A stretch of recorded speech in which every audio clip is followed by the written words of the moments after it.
Winter was a happy time in Strawberry Land. The Strawberry kids loved to watch big, fluffy snowflakes fall on the berry patches. They often played in the snow, making angel shapes, sledding, and skating. The Strawberry kids invited each other to their cozy houses. At tea time, they ate freshly baked tarts and sat by the fire. But one winter in Strawberry Land was not as happy as most. It was long, too long. Strawberry Shortcake began to worry about her strawberry plants. They have been sleeping under the snow for months, she said. Now they need sun. But where was spring? Something was wrong. One cold gray morning, the kids met at Strawberry's house for breakfast. They stared out the window and shivered. Snow was falling heavily. I looked in my pantry this morning and counted my jars of jam, said Strawberry. I'm running very low.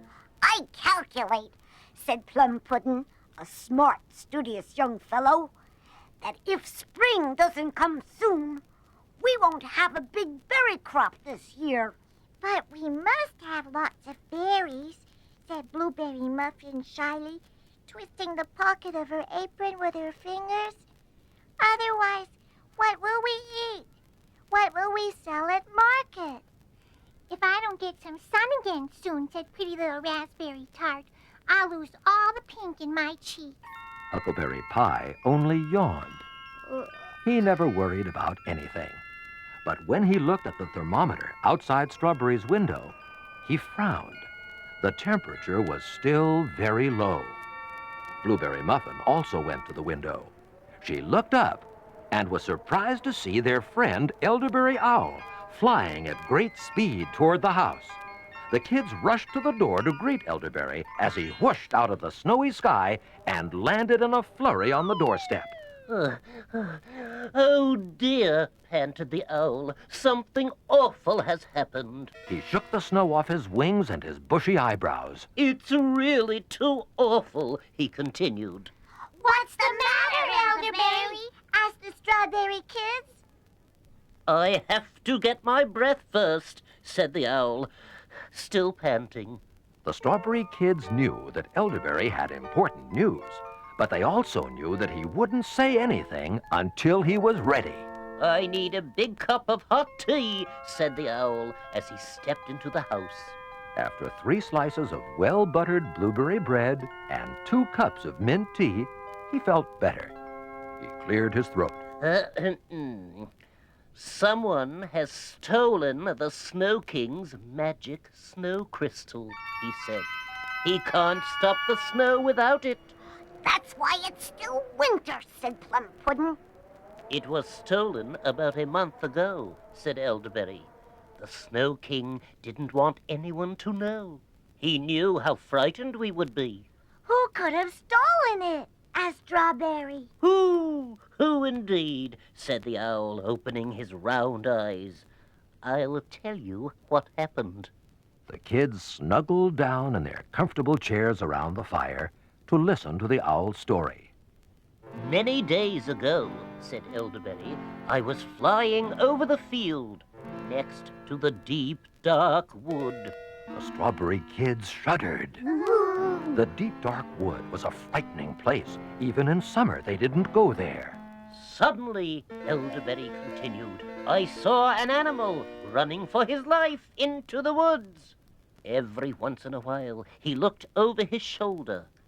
I think that animal I saw had just stolen the snow crystal. But who was it? Asked Huckleberry Pie. Who? Said the owl. It was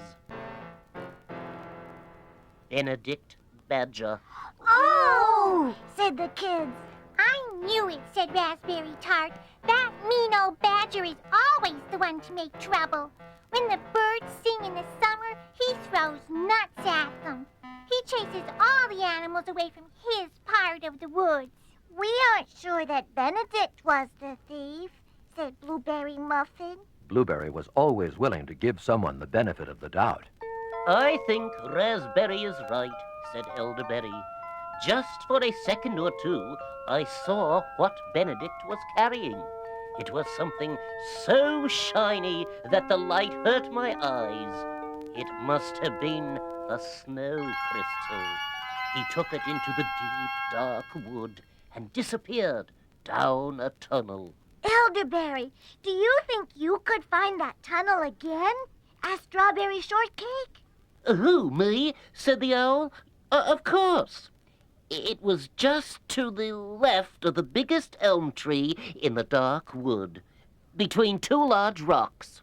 Well then, said Strawberry, it's time for the Strawberry kids to visit old Benedict. No, said Blueberry, hiding her face in her apron. He's mean. He'll eat us up. No, he won't, said Strawberry. We'll be clever and careful. We must find out if Benedict has the snow crystal. The kids knew that Strawberry was right, but they were still afraid. I've heard, said Plum Puddin', that if you go into Benedict's burrow, he can make tree roots twist all around you. Just like this, said Huckleberry Pie. He jumped up and grabbed Raspberry. Raspberry screamed. Stop that, Huckleberry, said Strawberry. Benedict Badger doesn't have magic powers, but he might have the snow crystal, and we have to go find it right away. I think we should eat more jam and take a nap before we go, said Huckleberry, dropping back into his chair. Strawberry paid no attention to him. Blueberry, she said, you must pack something for us to eat. Ask everyone to donate some food for the trip. Plum Puddin', please talk to Elderberry and make a map for us. We have to be sure we know the way to Benedict's. Blueberry picked up the baby, Apple Dumpling, who had been sleeping by the fire. You can ride on the sled, Dumpling, she said. We'll wrap you up warmly. What can I do? Asked Raspberry Tart. Find some rope and bring the lantern, said Strawberry. They will be important. Huckleberry Pie was dozing by the fire. Wake up, Huckleberry, said Strawberry Shortcake. You must help me make helmets and swords. Are we going to fight Benedict? Asked Huckleberry sleepily. I don't know, said Strawberry, but we have to be ready for anything. The kids went to do their chores. Elderberry and Plum Puddin' stayed by the fire to work out a map. Blueberry put Apple Dumpling between them and went to get a supply of acorn tops. These will be our helmets, Strawberry told Huckleberry. Huckleberry used a sharp stick to poke 2 holes in each acorn top. Then he ran a string through the holes so the kids could tie on their helmets. Strawberry made the swords. They were only sticks tied together, but Strawberry thought they would make the kids feel braver. Soon, all the kids were back at Strawberry's house and ready to go. They were dressed in their warmest clothes. A large bag of food and the helmets and swords were loaded on the sled. Apple Dumpling sat on top. Then Raspberry Tart tied a rope around everyone's waist so they wouldn't lose each other in the snow. Follow me, said Elderberry Owl, flapping his wings and taking off into the sky. Let's go, said Strawberry, bracing herself against the wind. The owl flew just ahead of the kids. The little band below him trudged through the deep snow, up over drifts, down into gullies, under snowy bushes, and around big trees. The wind blew hard, and the snow kept falling. They came to a deep snowbank. Strawberry and Plum Puddin' pushed hard to get the sled up the hill. Apple Dumpling held on tightly. Then Huckleberry crawled over the top of the snowbank. Suddenly, he felt a sharp tug at his waist. Raspberry Tart had lost her footing. The kids pulled hard on the rope. Finally, they dragged Raspberry up to the top of the snowbank. Poor Raspberry. She was covered with snow and looked like a winter ghost. The kids quickly brushed the snow off her face and clothes. Strawberry rubbed Raspberry's hands to warm them. When Raspberry felt better, the kids signaled Elderberry Owl to lead on through the falling snow. They were crossing an open field when Elderberry fluttered down to tell them that they were at the edge of the deep, dark wood. In front of them, they saw a tangle of black branches and whirling snow. He's right, said Plum Puddin', checking his map. This is it. Come, friends, called the owl. Follow me. The kids took a deep breath and started into the dreaded woods.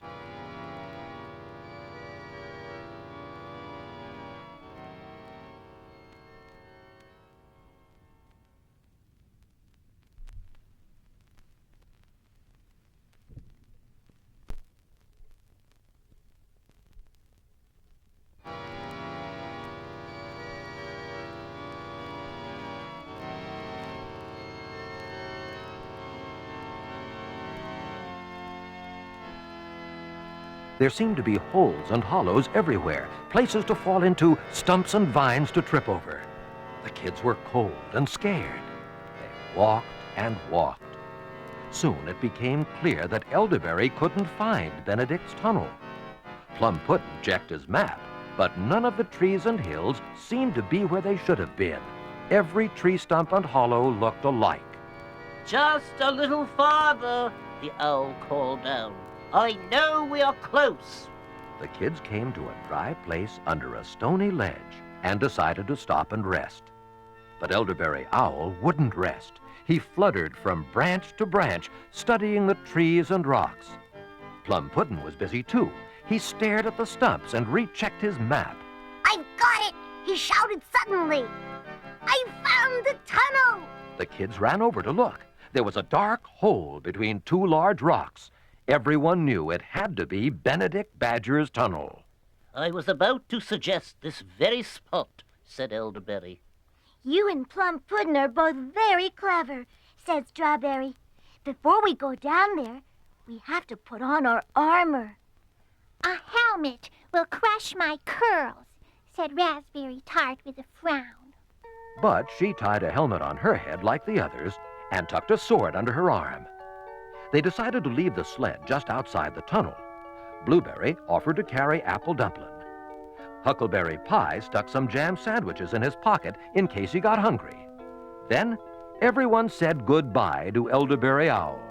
I'm sorry I can't go with you, he said, but owls don't go into underground tunnels. I'll be waiting right here. Plum Puddin' led the way.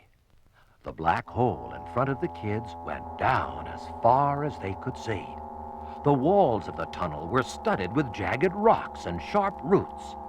The kids skidded and slid down and down. I don't want to go any farther, said Raspberry. She looked pale and scared in the dim light. We have to, said Strawberry Shortcake.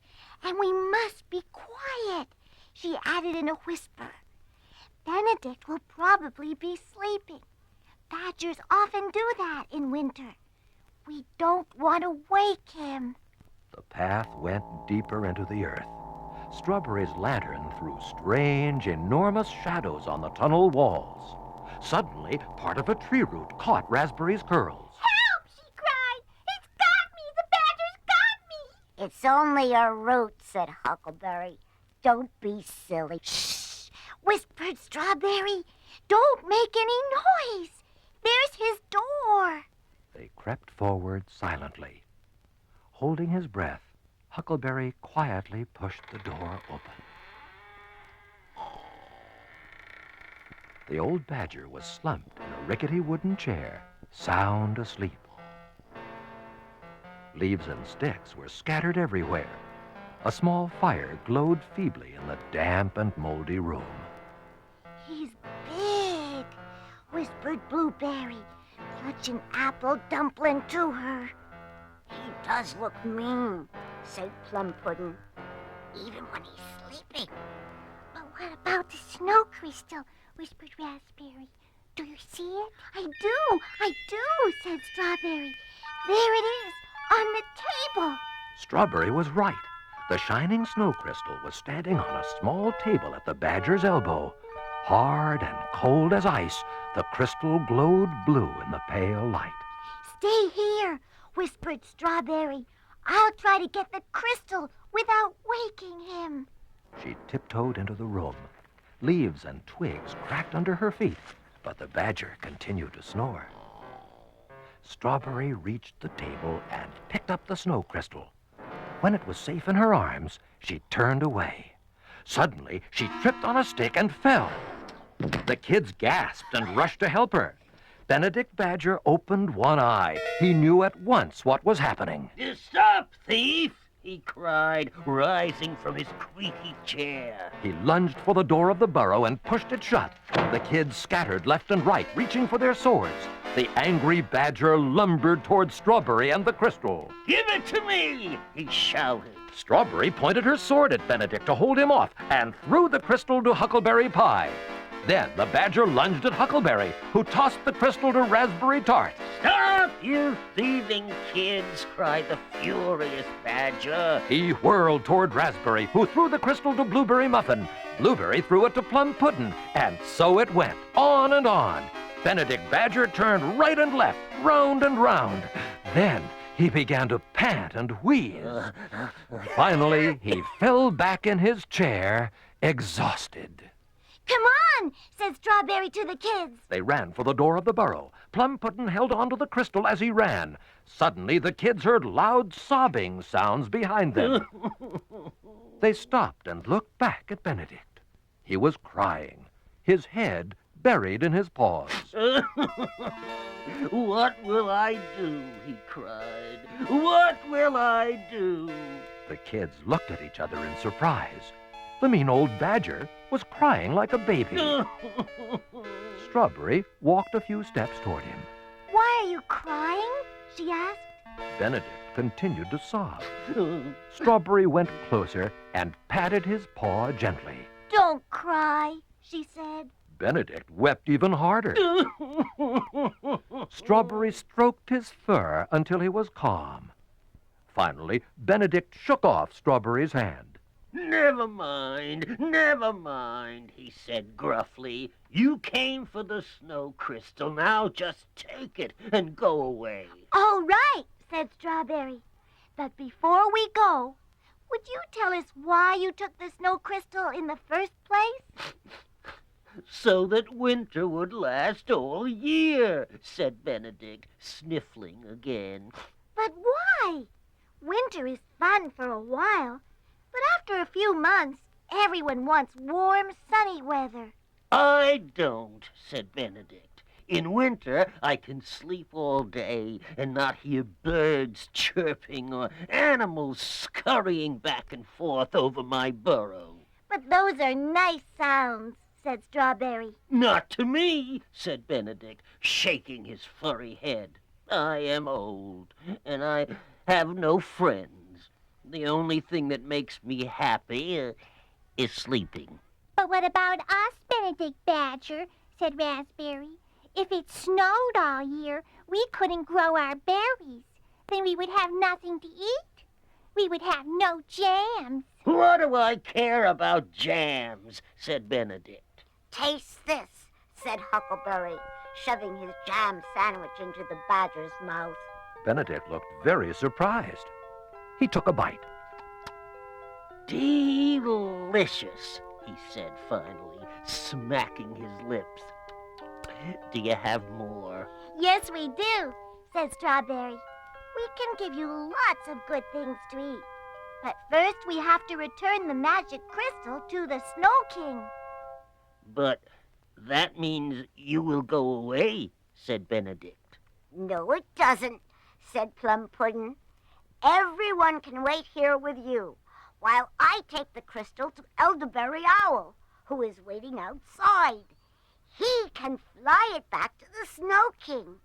Then I will bring food from the sled. Please hurry, said Benedict. I'm hungry. Benedict put more wood on the fire to warm up his new friends. Plum Puddin' raced up the tunnel to find Elderberry Owl. He gave the crystal to the owl. Then he took the bag of food down the tunnel. Elderberry wasted no time. He flapped his big wings and flew off to the north as fast as he could go.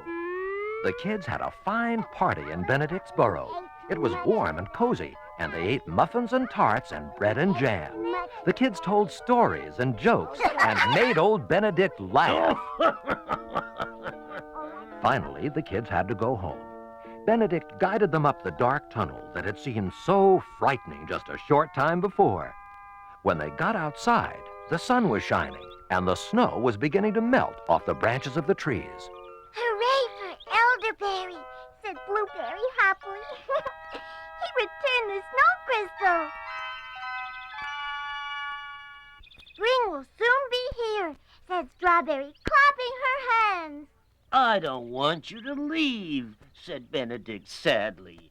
I will be all alone again, and there won't be any more jam. We'll come back to see you, said Raspberry, and we'll have more jam sandwich picnics. No, said the Badger. You'll be busy growing your berries.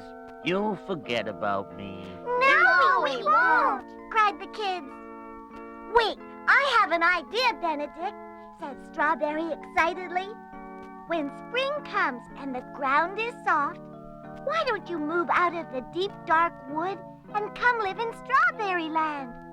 You could dig a new burrow right next to my strawberry patch. Then we could visit you all the time. That's a good idea, said Benedict. I'll do it. Hooray, said the kids. Then they packed up their sled, hugged Benedict, and started on their way. Benedict stood alone by his tunnel and watched them go. I'll be busy in the spring, he thought, digging a new burrow, eating jam sandwiches every day. Benedict's pleasant thoughts made him drowsy. It's time for a nap, he said sleepily. Then he slowly walked back down his tunnel and settled down in his burrow to dream and dream of springtime.